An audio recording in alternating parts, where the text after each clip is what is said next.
Welcome everybody to the Footy on the DL podcast. I am your host Liam. Today, as usual, I'm with Dylan. Yeah, I am. How you going? Yeah, I'm going pretty good. I'm ready to, crack down, maybe review a thing or two. How about you? Yeah, but let's just address why we're in the same clothes as last episode.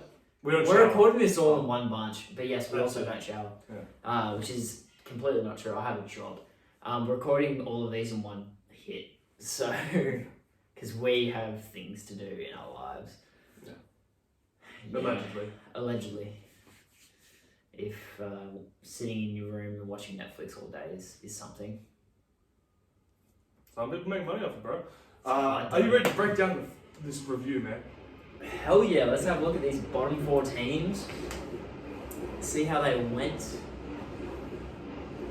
As you can tell, they're not great since they are the bottom. Yeah, they are the bottom four and they kind of shit the bed. So Liam, you've got all the bloody notes on your little computer thing, your little whiz tech shit. Yeah. So feed them to me. This is no surprise to many. The 16th place team, the West Tigers. Yeah, look, this is a bit of a bad season. Really what they realistically doing were setting up for and trying to figure out their pieces for next year when Appy comes over and IPAP's there. So it's what the Bulldogs should have been doing last year. I think they've still... Well, they technically didn't do that either. They haven't really figured out who their partner of Jackson Hastings is going to be in the halves. They still seem very set on Luke Brooks. Still don't know what they're doing with Dewey, especially after Tiger Town was basically built around him as their future. You know, Dane Laurie's like the only set in stone piece of that spine, as well as Coruscant. Everyone else is sort of just like, oh, what's the go? So, look, it was a bit of up and downs. Obviously, Madge was fired mid-season, and in came Brett Camorley, and not much changed. There's a lot more young players coming through, a couple of new guys, which was nice to have a look at. Some guys who probably should have had a chance a little while ago got a look in, and I think they've probably nabbed a spot for next year, but not on the bench in the starting role. Sure. And we're going to get into that, but Liam, why don't you run down their record and the put for and against and stuff like that. They ended the season with 4-20. Points for 352 against 679, which averaged out to 14 to 28 each week.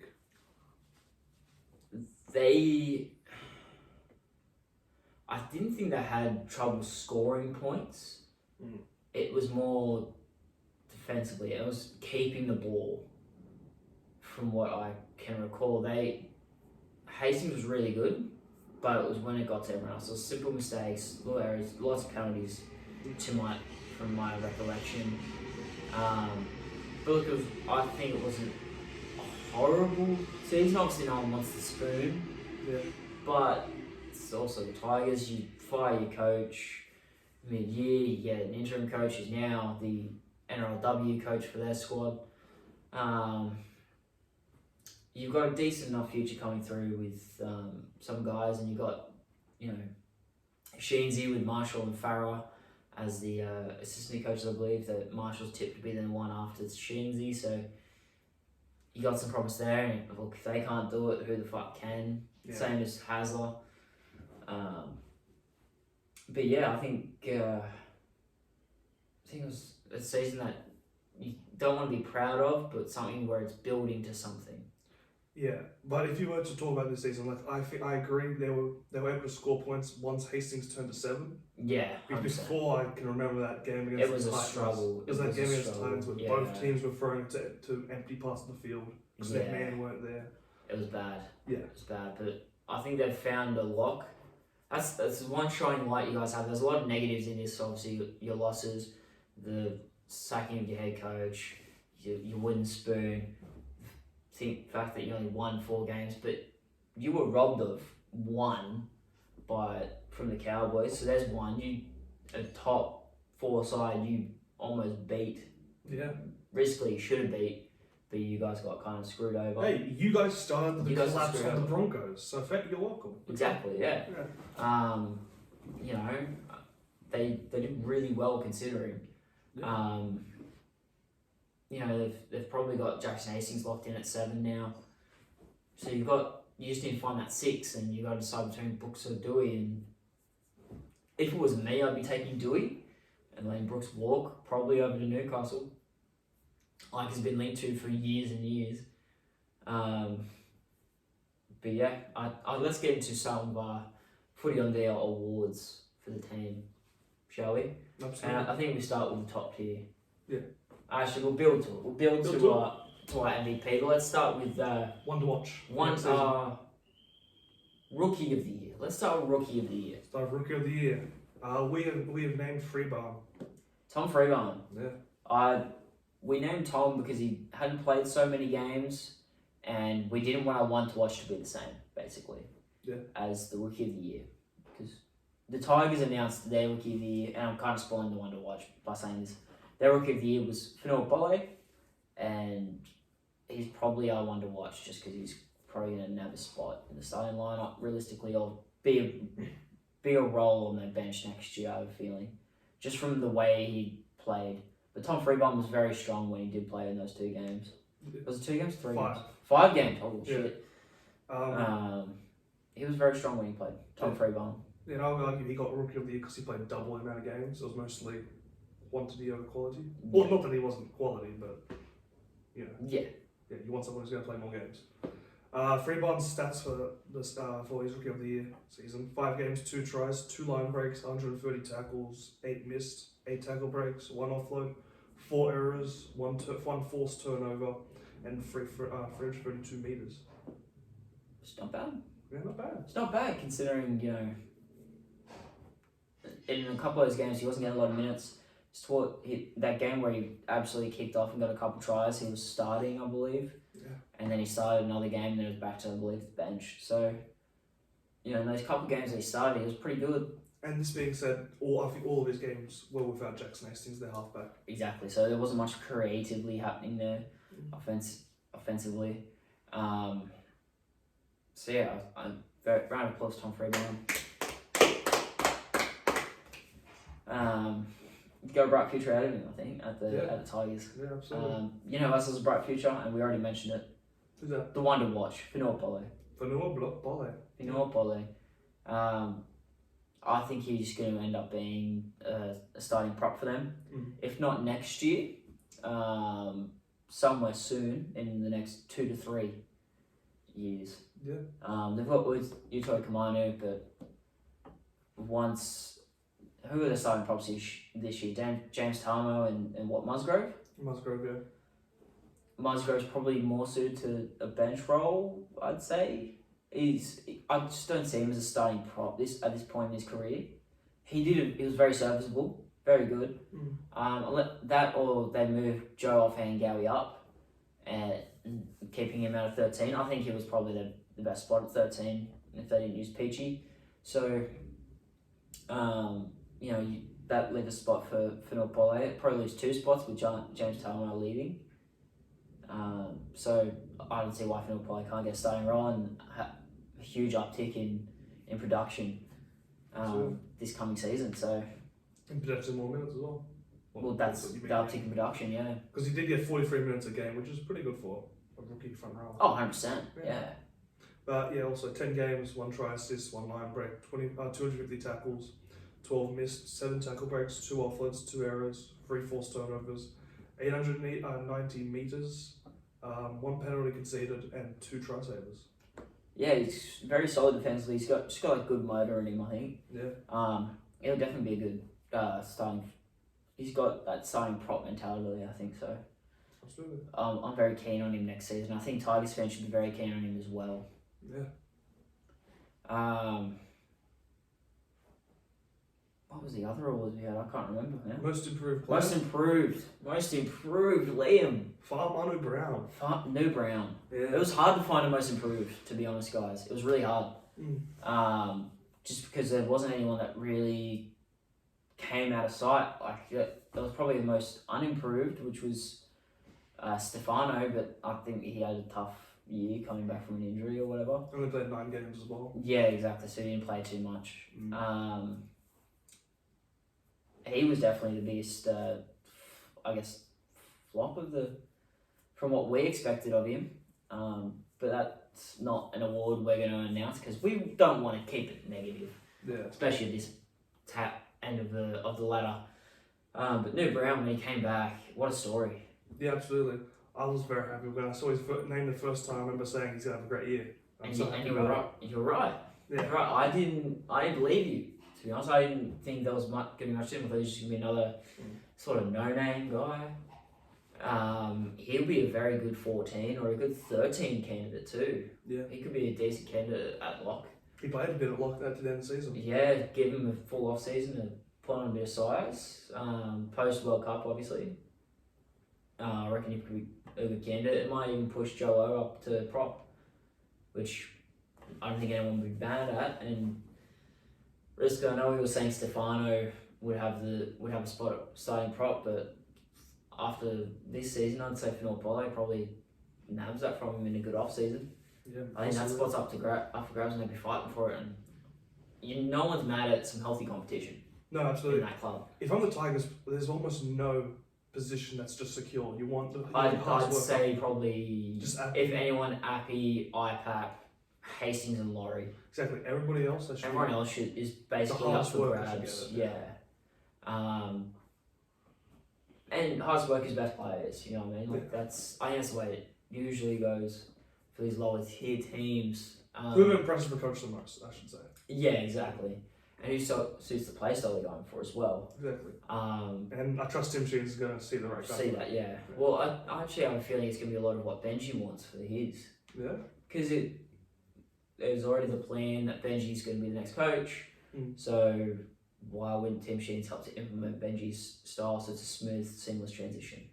Is my thinking behind it. Honestly, if Benji has that mind already, I'm cool with that. Because I kind of just thought this was like Tim Sheens teaching him rather than... Yeah, same. Yeah. Same. I don't actually think Benji's going to be that good of a coach. Okay.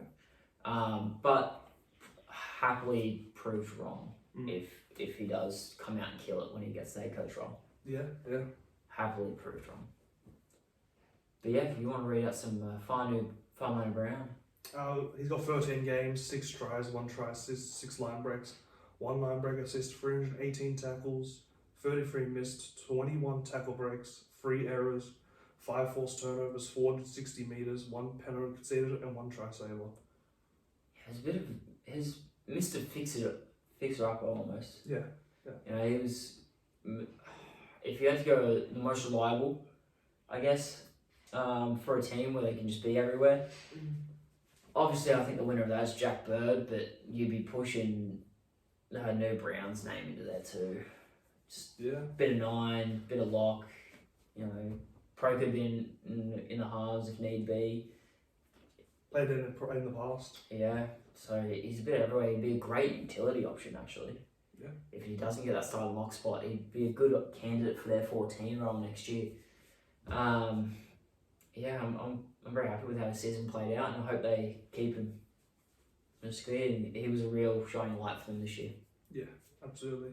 Moving on to the big old MVP, I think we know who it is. We said his name quite a bit. Yeah, even before the season. We were all very high on him. Yeah. I think as an NRL community.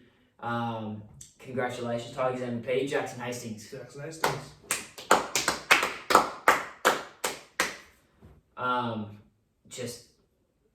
When he went away, you know, no one really thought anything of it. We thought he'd just, you know, be a Super League lifer when he initially left the NRL.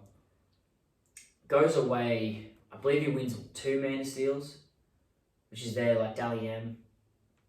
Wins a couple of premierships over there, comes back to a middling Tigers squad, and I don't think anyone saw the growth in Hastings' game like as well translated from Super League to NRL so quickly. Yeah. I don't think it would have been... I'm not surprised that it did and how well he suits that team, because they do need a ball-on leader, and that is what Hastings is.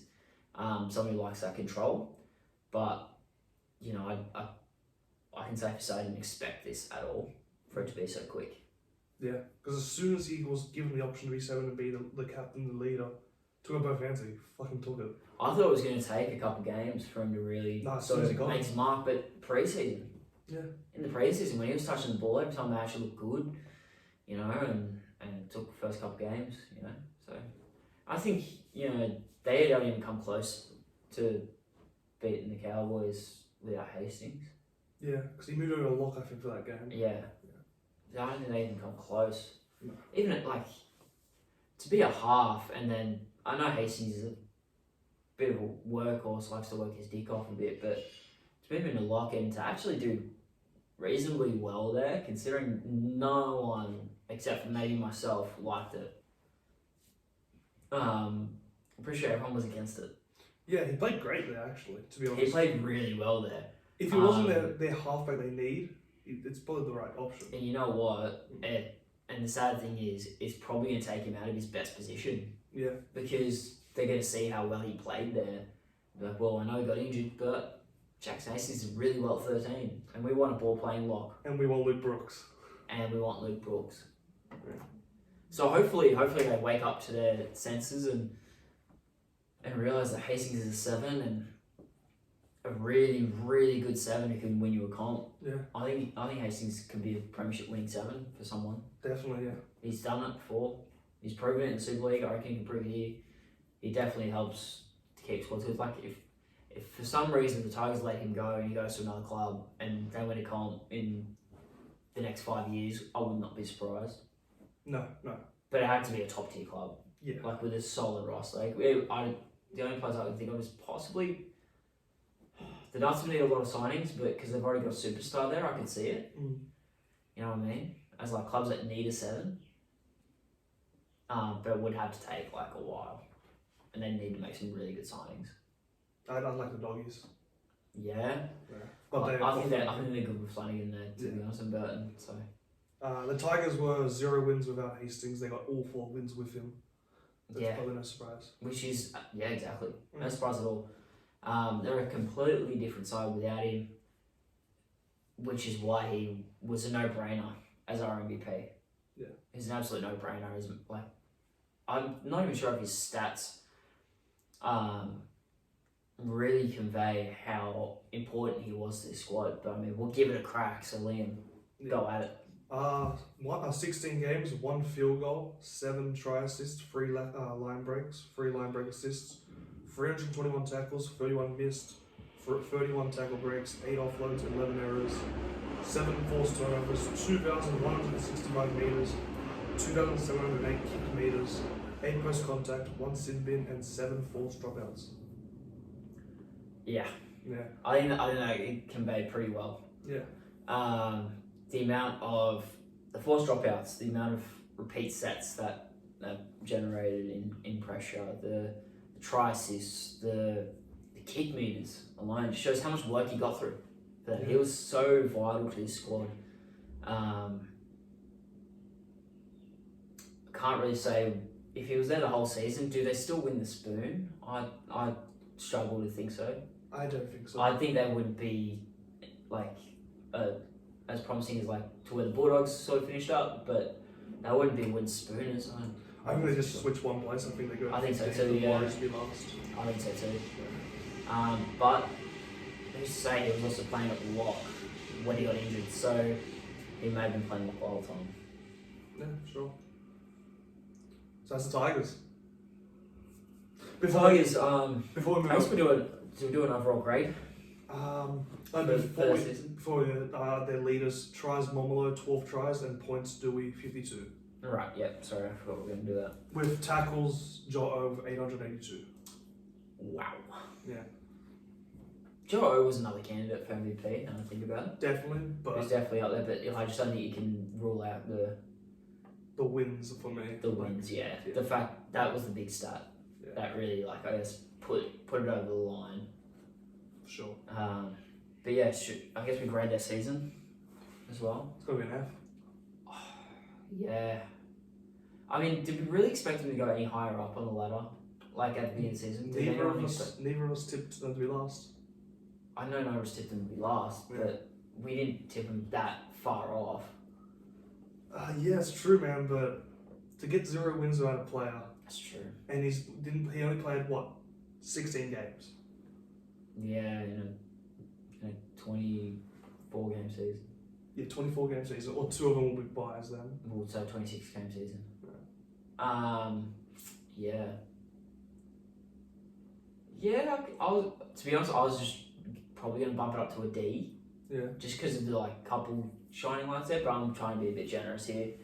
I even think some Tigers fans would agree that it's an F this year. So yeah, we'll go BF. If they kept Madge the whole time as well, that it wasn't such a failure, but that Yeah, added to all the other stuff.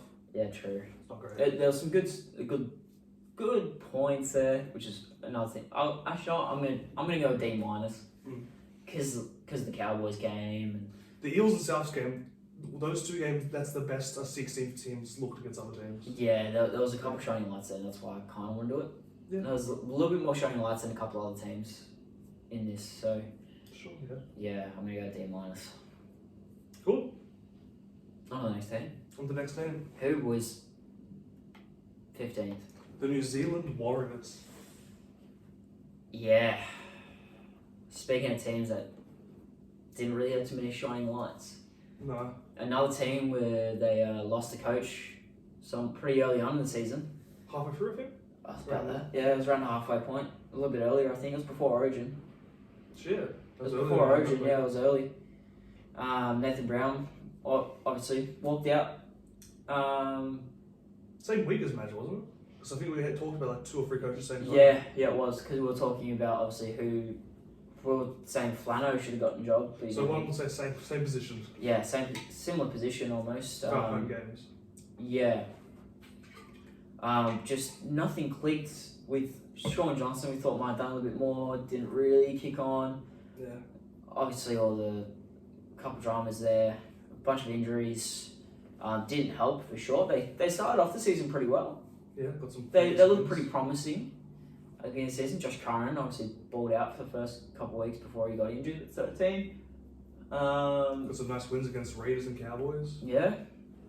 And Tohu came back. He was pretty good.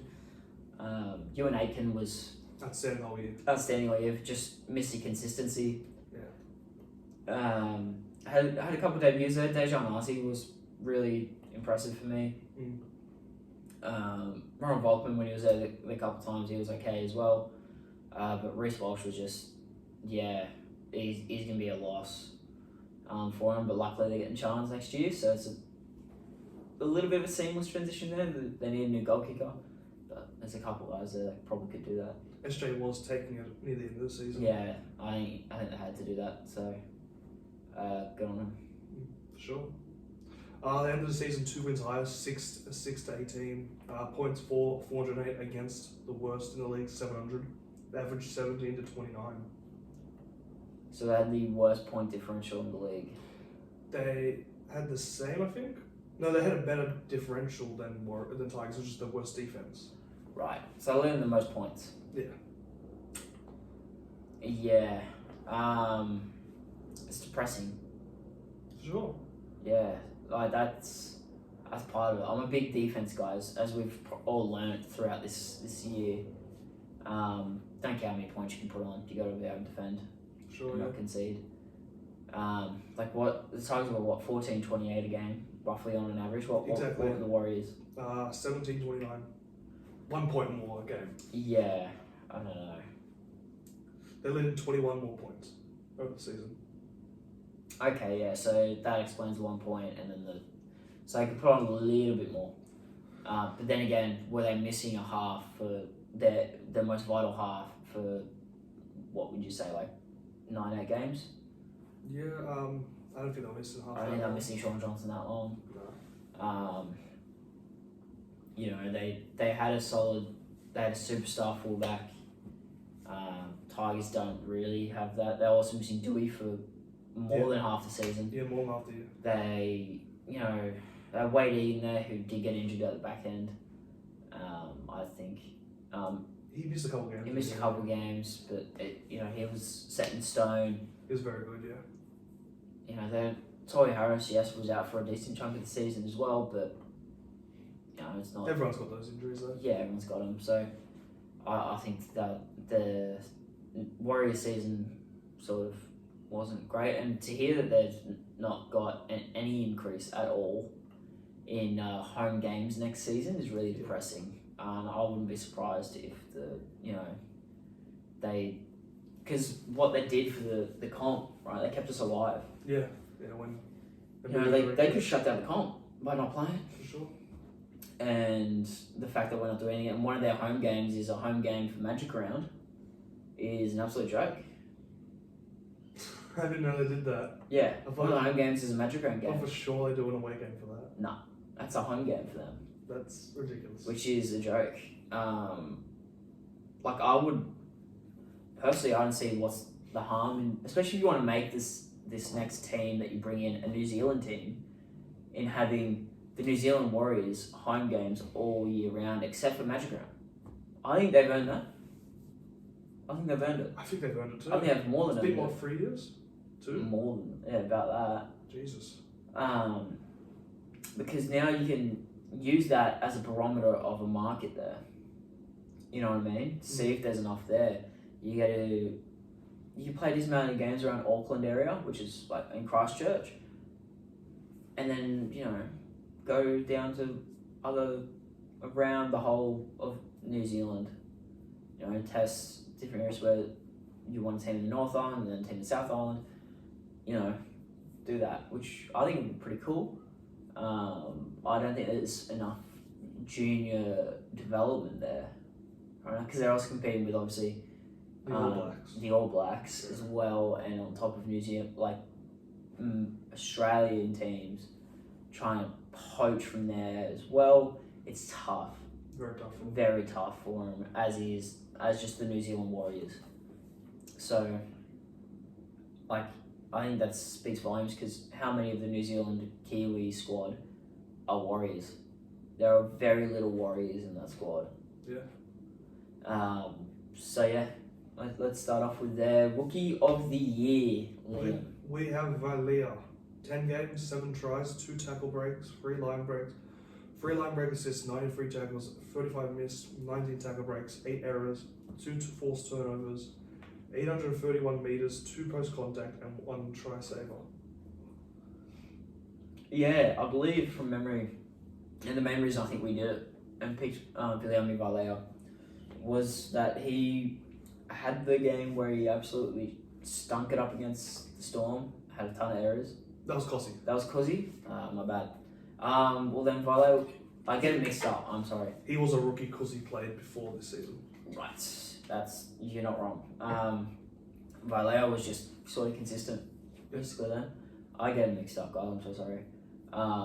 You don't really pay too much attention to the Warriors after they sort of started dropping off. Once they got 80 on them or whatever by Melbourne, I was like... Yeah, it was a bit hard.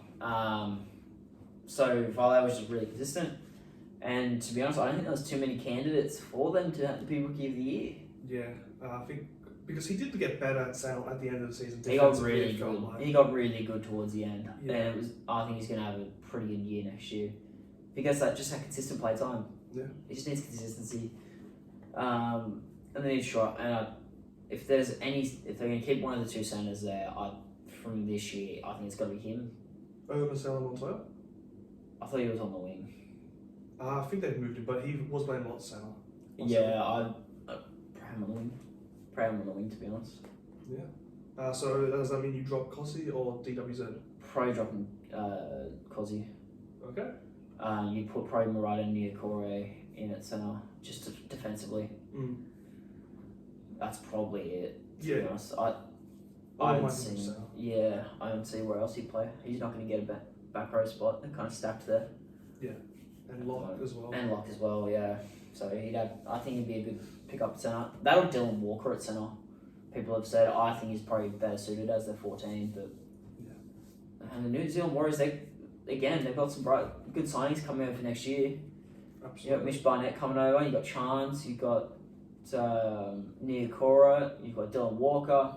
You got a couple of good guys coming over, solid players. So it's going to help show you up. Once you guys figure out your spine, obviously Wade Egan, I think he came along really well. I think he's a lock. Wade Egan. Wade Egan's a lock for them at hooker. Oh, sorry, I thought you were saying he's playing lock. No, he's a lock at hooker. He's a lock at hooker, yeah. So I think he's their hooker for the next couple of years. He can be very solid there. Once they figure out who their halves are. I think Volkman gets a good crack next year. Yeah. Tyrone Martin could be a guy there as well. He's played in the halves before. Dylan Walker, if they're happy with Walker, if they need to. I don't think SJ's the guy. I mean, it's good to have him for another year, but I'd start looking at having another guy. Yeah. Even if it's just playing that 7 in New South Wales, that guy to replace him in New South Wales Cup the whole year, just to give him constant full 80-minute games to develop himself. And then fullback, it's got to be Chance. It has to be Chance. Yeah. And he was great at the Raiders when they would come for the grand final. So yeah, absolutely. That's all we can do, I hope. Then we'll just talk about the one to watch. Volkman, 2 games, 49 tackles, 4 missed, 2 tackle breaks, 3 offloads, 3 errors, 2 forced turnovers, 76 metres and 76 kicked. So the reason I think we had him as the one to watch, and we did all this prep earlier in the week, or last week, sorry. The reason we decided to put him in was because we thought he could be a really good lock to play a full game. That's if they decide Chance is a centre and they want to run Tamari Martin at fullback. Because Tamari Martin was a very capable fullback. He was really nice at fullback for the Broncos. So it depends. Like they're going to be, him and Chance I think will compete for the fullback spot. If Tamari wins, it means probably moving Chance to centre. If Chance wins, it'll probably mean putting Tamari in the halves. So because you get similar amounts, I think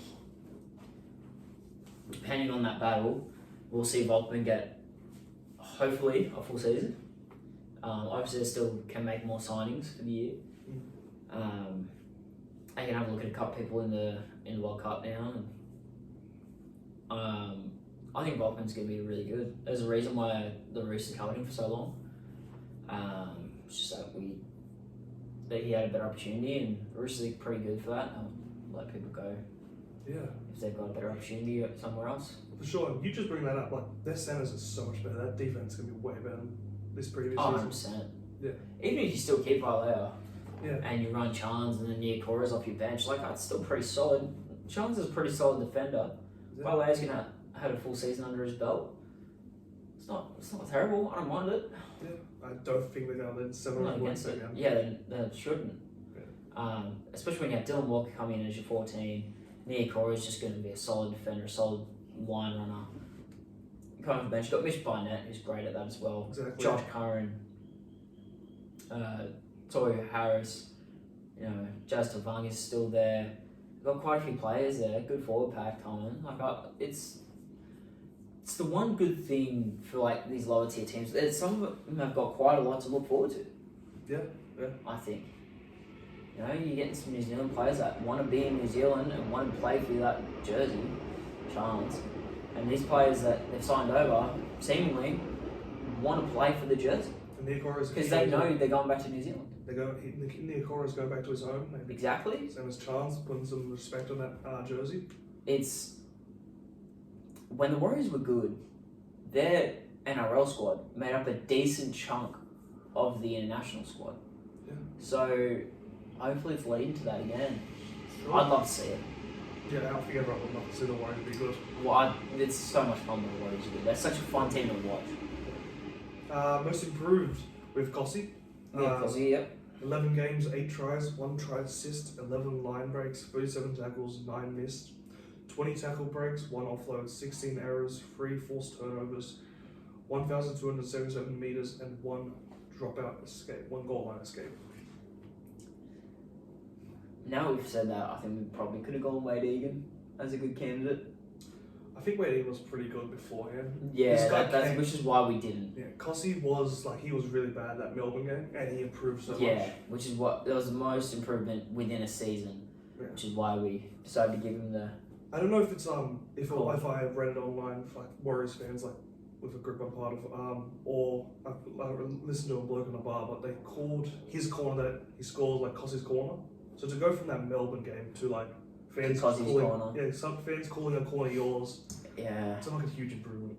Oh, it is. He's even if they don't end up going with like a Chance at centre or Nia Cora at centre, and him and Valea, because I don't believe any of them are in World Cup squads.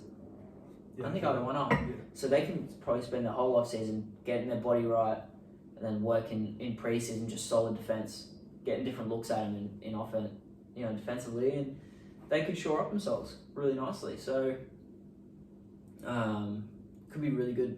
Could be really good for him. Yeah. I don't know if he'd beat out Vallejo though. It'd be good competition though. I think Very good competition for it. Unless they're fighting for the same position, they won't play the same position this season. One was centre, one was wing. We'll see. They got a lot of centre depth now, and who knows? They got a lot of backline depth now. Yeah, exactly. And forward depth. And that's not going to hurt either of them learning from a more experienced player. Exactly. Moving over to MVP, Ewan Aiken. Ewan Aiken. Yeah. Warriors MVP for 2022. Yeah. Won the Simon Mannering Award MVP. And you know what it is? It is sad that their MVP is a departing player. Yeah. That is the one sort of negative that we've got on them. I mean, I know it was nice that they let him go because he didn't want to be there. I think as a club, if there's a player that doesn't want to be there and he's not an absolute superstar, I think you let him go. Yeah. And finally enough, he stays in the exact same place he already was, Redcliffe. Yeah. Since that was their home for a couple of years. Yeah, so huge pick up for Redcliffe. He's coming off a great season. Yeah. He's going to be very good for them. They definitely could have used him. He's been very good, as he was very good this year, with 21 games, 3 tries, 1 try assist, 2 line breaks, 1 line break assist, 738 tackles, 39 missed, 43 tackle breaks, 11 offloads, 11 errors, 5 forced turnovers, 1,882 meters, 8 penalties conceded, and 2 try savers. Yeah.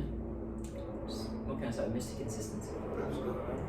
It was amazing for a lot of people's fantasy squads too. Yeah, for yours every week, I just saw him score. It's just consistent. Yeah.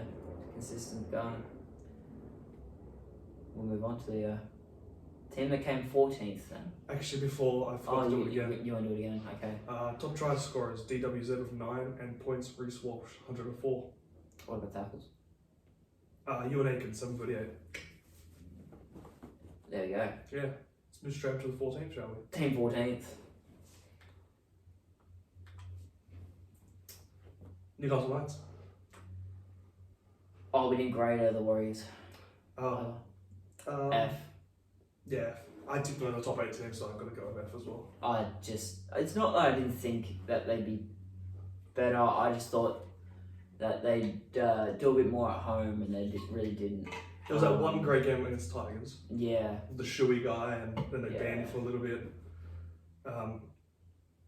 It was just a bit disappointing season. The offense was completely against Reece Walsh as well. It was just a 4. It was all Reece Walsh. Exactly. And he's gone now. Yeah. Sorry to be a bit negative there, but I think even the Warriors fans consider. I think it's just fatigue of the whole COVID being away from home thing, to be honest. But okay, there's only up to go for the Warriors fans. So. Absolutely, man. 14th, Newcastle Knights. Wow. Yeah. How many games? Callum Ponga obviously had some really bad concussion issues back in the season, so that doesn't help. He was out for a while at the beginning of the season as well. I don't think he played too many games this year. He got 14 games and averaged 69 minutes in those games. Yeah. Which is nice. Yeah, nice, of course. Yeah, fucking. But they looked outstanding the first 3 weeks. Oh yeah, first 3 weeks they were just a completely different side, and we're like, holy Yeah. shit. Dane Gagai was unreal. Gagai was amazing. Then he ran up against Talakai and missed like 11 tackles and was insane. Yeah. They just didn't seem to stick with anyone this whole season. It got really bad. Yeah. They tried to. We probably should have taken down how many halves combinations there were, but I'm just take a stab at who they had. I think it was about 7 or 8. 7 or 8 halves, sad. Combinations. Oh, different combinations, yeah, you're probably right. Milford would have halved both of those, Clifford and Clune, they both halved each other. I feel like at least one more was in there. Crossland Crossland would have been in there. Yeah. Yeah, you're right, probably about 8. Yeah. So mixing with all of them. Kurt Mann might have played a bit in 6. Yeah, not wrong. I know he played fullback for a bit. Yeah, he was bloody everywhere. Yeah. Tex Hoy, fullback, he's Tex Hoy, yeah. gone. Yeah, there's not much to really. Chris Randall looked Chris good. Randall's really good at the beginning. Yeah. Chris Randall's really good. Brayley was really good when he came back. Absolutely. Which you love to see. When he opened up, I don't know what team it was, but he opened up a team through the middle, and it was just they hadn't had that all year. Yeah. It just shows like the experience between an attacking hooker and a really good defensive hooker. Yeah, look, you can't. It's gonna be good next season. Just have him for a full season. Hopefully, Ponga for a full season. He's getting worrying with the concussions though. As he did just sign an extension as well. But yeah, we'll get into the awards. You want to record and whatnot? Oh, sorry, record. Yeah. We have amazingly prepared. They went 6-18 as well. Their for and against was 372 points scored against 662. They averaged 15 to 27, the exact same as the Warriors. Top try scorer, Edric Lee, 14. Point scorer, Edric Lee, 56. Tackles, Randall, 7-19. He technically shares that with Dom Young. Dom Young got the same tries? Pretty sure he did, yeah. Then this goes alphabetical order, Lee's top. Oh. I don't like that. Also, he broke the all-time try scoring That's record in true, the game, so yeah, let's just give let's it give him that. Let's give him that. Good job, Edric Lee. Yeah. Okay. Now we'll get on to The awards. yeah. Okay, one to watch. Rookie of the Keep year. jumping, yeah. Rookie of the year, who do you got? You got the notes. I got the notes, but you said the name. Did I? Yeah, Leo Thompson, 18 games, 355 tackles, 15 missed, 9 tackle breaks, Realistically, was their only option. 6 offloads, 11 errors, 4 forced turnovers, 813 metres, 2 post contact. It was the only option. It was really the only option. Yeah. We came up with another guy, but he only played 2 games, so. And this guy played almost the entire season. Yeah. Looked really solid as well. He was good Yeah. for parts. The Yeah. minutes he played, which wasn't much. Yeah, he didn't play much. Yeah, He was a bench guy, and he'd get like maybe 10, 16 30, minutes. Yeah. 20 minutes is probably a good mark of where he probably played a game. To be fair, look at that middle though. Oh yeah, it's Clem a was tough Fatini one to brothers. crack. Yeah, Kurt Man for a little bit at lock. yeah, and he's not a second rower either, so Second it was not gonna Yeah. make a big splash there. But you know, he got there, and good on you, Leo. Yeah. I think there's definitely promise in him as a player For for sure. them in the future, especially if they're probably going to get rid of Clemmer. Looks like Clemmer's on the outs, so good guy. He should get more minutes. You'd think.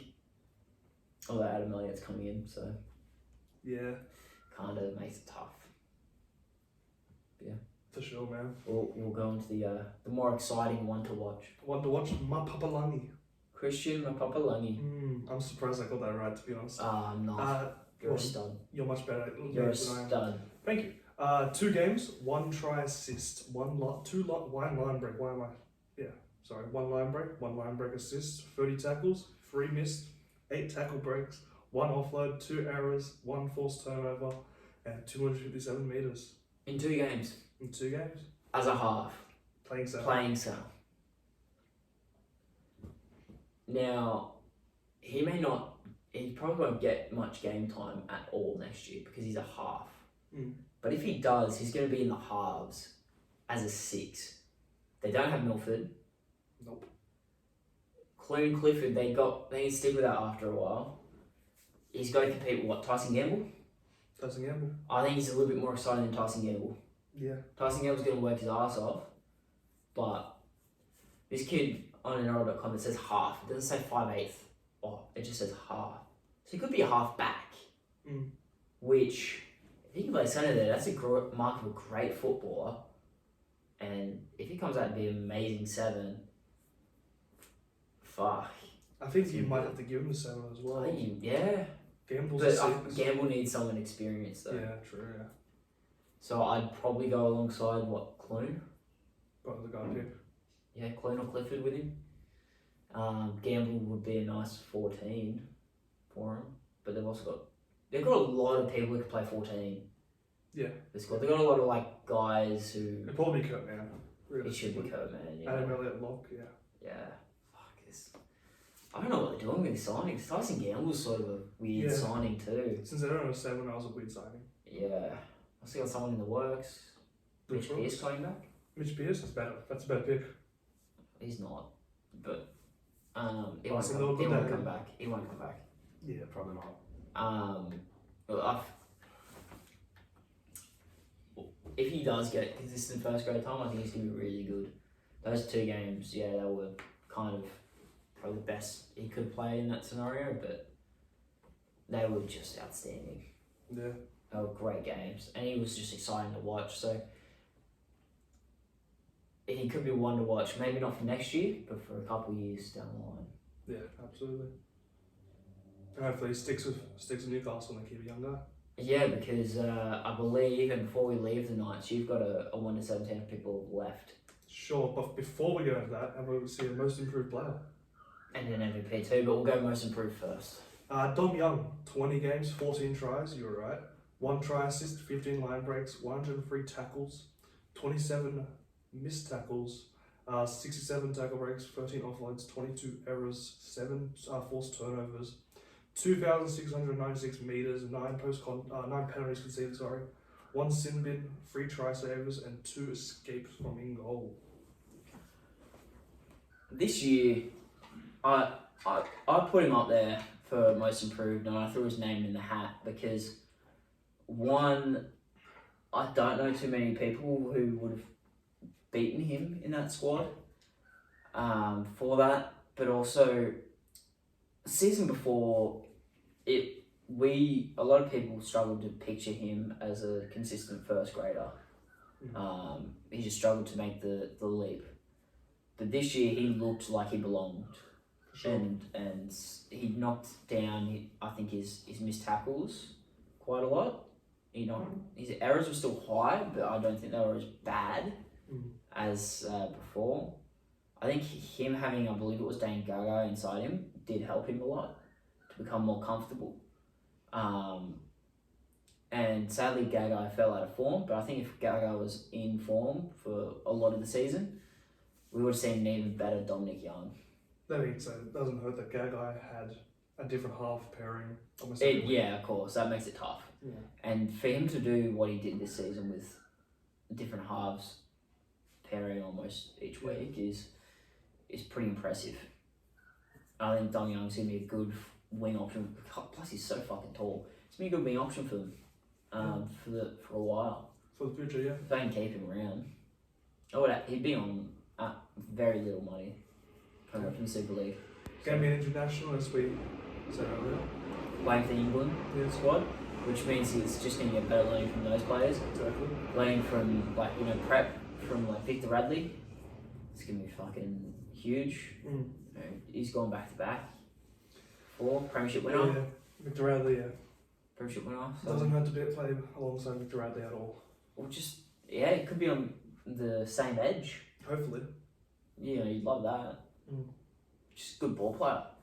You want a ball player on your edge. Yeah. He's going to create for you. So we're excited to see what Dom Young can do next season. MVP. Clemmer. Yeah, if Ponga wasn't injured so much, he probably nabs this award because Clemmer was. Or if Bradley played the whole season. Yeah, but for Clemmer to win this award, it was just sort of spoke volumes to how their season went. Yeah. This is a side that they didn't make the 8 last year. No, they did. Oh, they did? I think that they did. Because we talked about they didn't, but I think they've made it last 2. Oh, shit. Because this is Adam O'Brien's first season without making the 8. Shit. Yeah. Well then, they've come from the 8. Crash and burn, really. Crash and burn. Obviously, starting hooker's not there. You lose Mitchell Pearce. Fullback's there for half the season. So, all the excuses, reasons are there for why they've had this drop off, which is I'm okay with. When you look back at that, that's okay for me. Not ideal, but it's understandable, right? So, I think when you look at that, Clemmer just worked his hardest the whole season. stood out not only in fantasy for a lot of people, but just on the field. He stood out for a lot of people. People were calling for him to still make Origin. It's past his time for Origin Arena, but people were calling for it just for how well he was playing. So, and I don't honestly blame him. Yeah, I wouldn't have complained if he made it this season. Yeah, I wouldn't have. Either, with the way he played. Yeah. Easily the best forward. Yeah, but I think it was clear that we're missing a 7. Yeah. Because how many times, when you're in their line, they were just making one play each set. They weren't doing Exactly. 2 sets, 3 sets. Yeah. Just they're playing out until 5th and trying to kick it. And we saw how much with the Cowboys season this year, how much an experienced 7 exactly can do for your squad, even with the Broncos. Yeah. To go from realistically being really close to winning the spoon from winning the spoon to being in the 8 and dropping out. So if you want to talk about just adding a star 7, you can also go Sharks. Sharks as well, yeah. Moved him to second. He won the down end. He wasn't exactly experienced and proven though. He was a superstar 7 though. Yes, yeah, you're right. Yeah, he was superstar 7. You can argue Dragons probably get the spoon of that. They're superstar 7. Oh, yeah, you can argue that. Yeah. Yeah. Give us some Clemmer Dog stats. Clem Dog, 18 games, 1 try, 1 line break, one line break, sorry. 589 tackles, 18 missed, 22 tackle breaks, 36 offloads, 4 errors, 3 forced dropouts, 2,796 tackles, 18 missed, 1 sin bin, 1 sent off, and 1 try saver. Just workhorse. That's a Clemmer season. Yeah, just a Clemmer season. There's no words around it. I think it's more it was the easy choice, but also the right one. It wasn't inspiring either. If that makes sense. No. It wasn't an inspiring choice. So, same with Aiken. Really, it wasn't really an inspiring choice for MVP. Especially since he was leaving, and again, Clemmer could be on his way out too. And considering the drama that ended the end of the season for them, he might be on his way out anyway. Exactly. Did you want to read your Exiled Knights 117 of what could have been? And this is a side that definitely wouldn't be close to the spoon.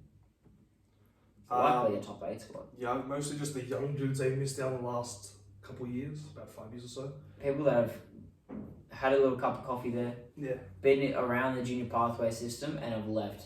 Yeah. Liam, take it away. At fullback, Latrell Mitchell. On the wings, Nick Meaney and Brent Naden. Centers, Jacob Krause and Stafford Toa. The halves, Tex Hoy, Josh Madden. Jock Madden. Sorry, Jock Madden. I have him down as Josh for some reason.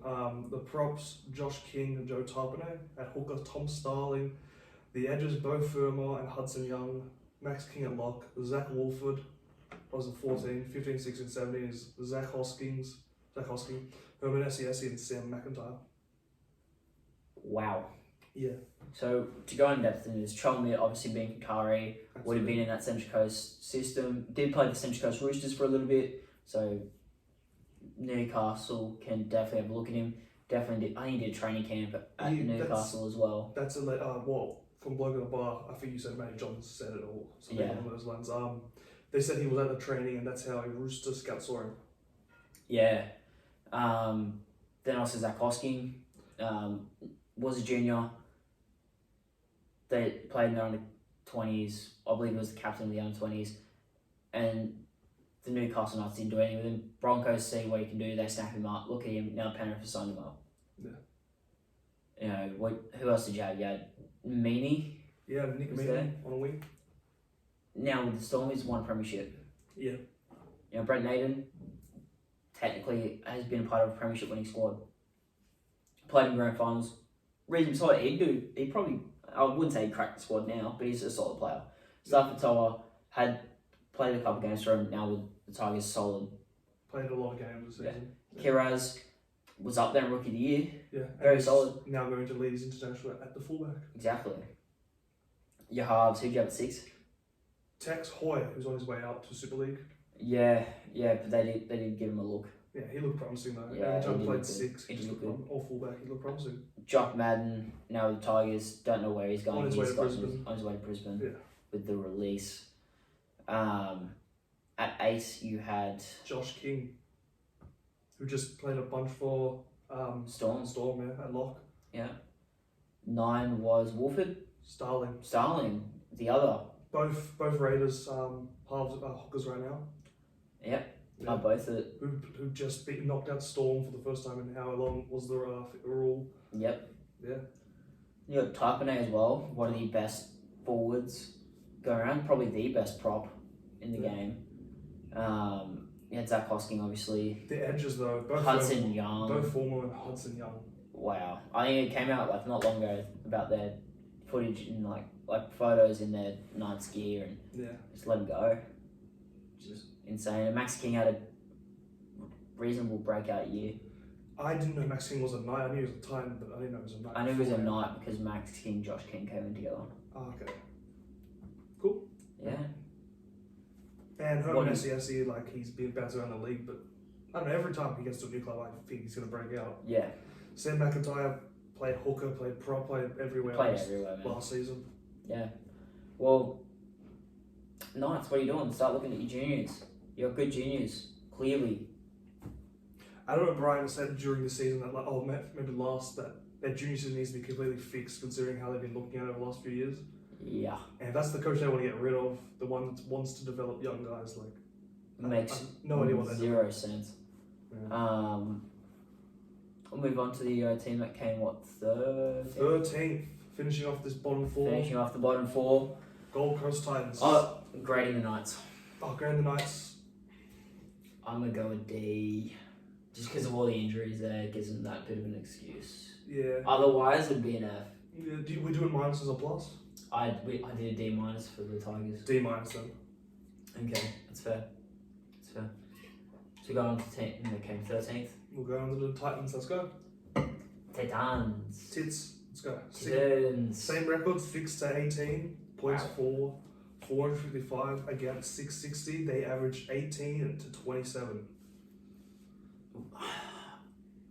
So when they made the 8 last year, they were below 50%. Yeah, the worst team to ever make the top 8, wins and losses wise. And now they've dropped tons. They got 33% of the wins. Yeah. I had dropped, and that shows like the difference a 7 can make. Jamal Fogarty. Yeah. It just shows. It speaks volumes to it. Obviously, people sort of called for his head. Justin Holbrook, I could argue it because you sort of helped make that decision of letting go Holbrook, like Fogarty. Fafita going and not really being able to use him to his best ability. They got Kieran Foran coming in next year, so that's a good thing. That should push him back up a little bit. Don't know what they're going to do with Tanner Boyd at all. If I'm Redcliffe, I'm having a serious look at it. Yeah, because he's probably going to say hello to the 14 jumper again. At Redcliffe. No, Oh, I mean the Titans. Yeah, I'd have a look at him. Yes, Redcliffe have Milf, don't they? With Sean Sullivan. Yeah, Tanner will probably end up getting the 14 jumper there too. Yeah. If you're New Zealand, I'd be hitting him up. Yeah. If I'm anyone who don't have a 7. If you need a replacement for SJ, seems like Tanner Boyd's a pretty good 7. He just had played SJ last season in New Zealand, won a game-winning field goal, I think in extra time as well. Yeah. And you know what? Here's another hope for you. Not that you really need another second rower. But he and David Fifita came through together, playing Australian schoolboys, playing at the same school, I believe. On the same edge, winning comps together. Which explains why he was so much better once he came to the team. So you may have a better opportunity of signing David Fifita. I know it's New Zealand, which doesn't help, but I think that's a big thing for Dave. Yeah. So she'll be interesting. She will be. Should be interesting. Let's go on to our record. Oh, you did the record? Record tries and points. Bo Fermor, 11 tries. Tanner Boyd, 59 points. I don't have the top tackles. I just have the number. 745. I'm going to guess Tino. It would have been Tino. I forgot who. I forgot to write someone. So, funny how their biggest point scorer didn't play the whole season, and he won't get a look next year. Yeah. Before him coming over. Wow. Sure, man. Yeah, wow. That's bad. Almost. We'll go on to our rookie of the year then. Rookie of the year. Rookie of the year, Jojo Fafita. Who else was it going to be? Nobody else. Exactly. He wasn't just like, it wasn't just because he was like, there was no competition. But It was really just good. really impressive. Yeah. From what we've seen of him, like there's so much promise there. Unlike previous rookies were like Knights with Mamuzelis or whatever his name is. Leo Thompson. Yeah, him. He was really good. Like really good. Like it wasn't because they had little rookies, it was because he was really good. And you know what? He could be anything. He's got that much potential. He could be anything. Yeah. But yeah, like I think he's. If you're looking at that back line outside of Jaden Campbell, he's probably a lock. Yeah, he's probably a lock. Yeah. In that back line. And the question is where, because he played good on the wing and center. I'd have him on the wing. I would too, just his size. Yeah. And also he can finish. Yeah, he's a good finisher. Yeah. Plus, you want that sort of. He was really good taking the ball up from a kick. Mm. So I like the way he runs the ball coming out. He had 8 games, 3 tries, 6 line breaks, 93 tackles, 3 missed 21 tackle breaks, 1 offload, 978 meters, 6 try savers, 13 kick diffusers, 1 goal line escape, 11 errors and 7 forced turnovers. Yeah. Yeah, man. All those tackle breaks, think about that coming from your own end. Like it's the possible. Fits a Brian Toto type. You know, not like the build, but like just the way he takes the ball up. Yeah. You know what I mean? So it's good. I don't want to make that comparison. Yeah. But, just if there was someone there with like how they run the ball up, it's probably Toto. I think that's how a lot of wingers do try and play. Yeah, they try and play like that now. Yeah, Because you look at he's almost every winger standard, trying to do it now. well, they kind of have to. Which is crazy considering like when Brian Toto started doing it, it's like Was he's the a only winger. guy. He's a winger. Why is he doing this? Yeah, Now it's expected. the new standard.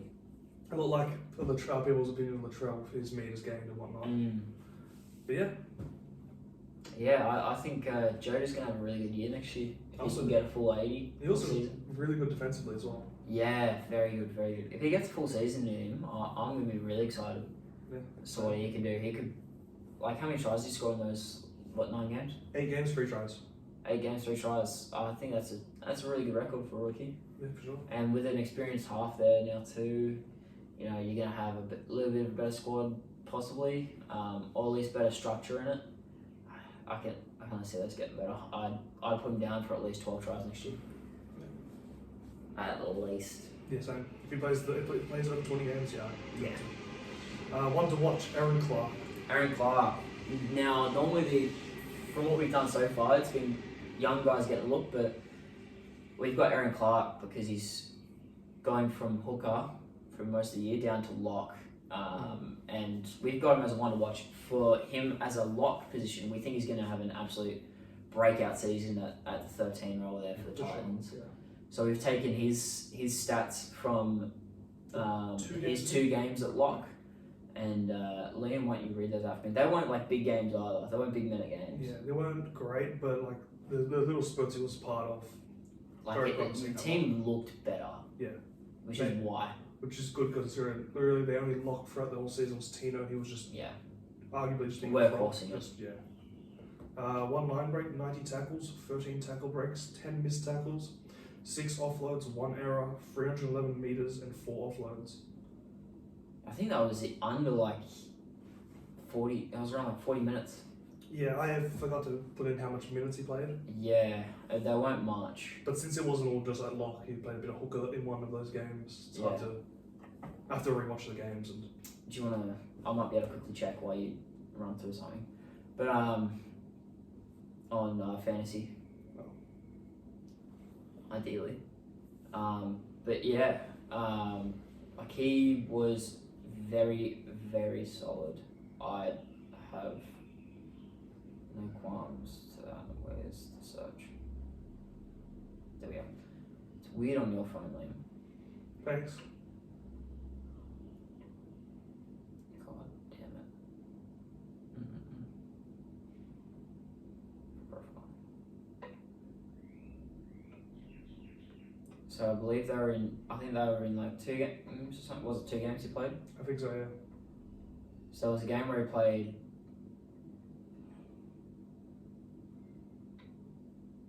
Yeah, they weren't long minutes.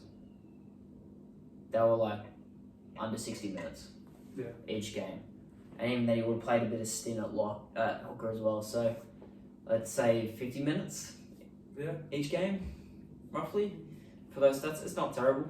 No. Considering he hadn't really played lock before either. When you look at that, it's pretty impressive. I think it's going to be really, really interesting to watch when he gets a full season. Yeah. And an off-season training and building up that size. He's a big guy anyway, but when he gets that size to play lock and that bit of mobility in him as well, it's going to be really interesting to see how he goes. He's a good defender as well. Yeah, and you add those 2 playmakers next to him, they're adding Verrills and Foreign. Yeah, exactly. Like, to make him, get the ball in To the right really free places. him up, yeah. It's going to be good. And that's why he was our one to watch. Yeah. Most improved player.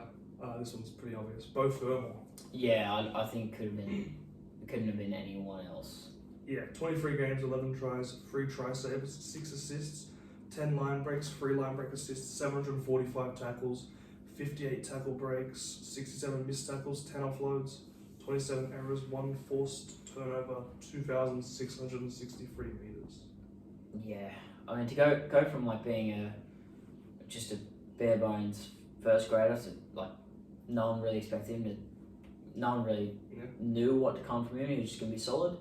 To cracking a Queensland Origin berth, it's huge to be in that squad. I think a lot of people see a lot from him. I think he could be very promising next year. And also, especially pair that with like Fafita on the other side. Yeah, and if Foreign's on that side, you're getting the best out of the feed as well. You're getting the best of both edges. 100%. So I think it's gonna be great. It's gonna be amazing things for Fermor next year. Yeah. And there's an argument to be made for him to be the MVP. Yeah, absolutely. If the next guy wasn't just unreal for if he wasn't unreal consistent, yeah. MVP Tino, 25 games. Oh, you want to give him a clap. Good job, Tino. Australian, Kangaroo, Queenslander. Good season in a pretty poor side. Yeah, great season. I remember a game near the end of the season. They were behind a fair bit, and they just scored 2 tries off of him going down the edge. Yeah. Like crazy what he can do when like there's space. And he's not just like a hard working middle. Exactly. People forget because he's had to do all that. Yeah. Excuse me. That when he was at the Storm, he was this big creative back rower. Yeah. So I can't wait to start seeing that again. And hopefully he sort of moves away from being sort of prop. Thing going in back rower almost again. No, he'll be a prop again. Yeah, he'll be a prop. Yeah. But hopefully he'll get those looks. Yeah, we'll actually see a little bit of creativity out of his game. Yeah, because we did get that at the end of the season where it wasn't just give the ball to Tino. Yeah, exactly. 25 games, 4 tries, 1 assist, 8 line breaks, 2 line break assists, 61 tackle breaks, 655 tackles, 52 missed, 22 offloads, 3,515 meters, 5 try savers and 18 errors. Yeah. Just super consistent. Yeah. There's not like in that squad to really stand out. You didn't really have to do much. No. Realistically, Fermor might have been more exciting, but the best player in that team was their young captain Tino. Absolutely. No way around it for me. But yeah, hopefully they can move up the ladder again. Yeah. Season. This upcoming season. Hopefully Tino has a really good World Cup. Brings all that back, being around that top tier talent. A lot of top 8 players in there, top 8 from top 8 sides. What would you grade their season this year? D+. Yeah. I'd go at D-. Yeah. I was much lower on them before the season, and I wasn't too high on them either. I didn't think they'd drop this far down. I thought they could have. Yeah. But at the end of the season, they did a reverse Broncos for me at the end of the season, so I don't know. good whip at the end. That's fair. Yeah. Well, that's part one of the Yeah. DL recap of the season with the team reviews things. So we will catch you later in the week whenever we decide to upload part two.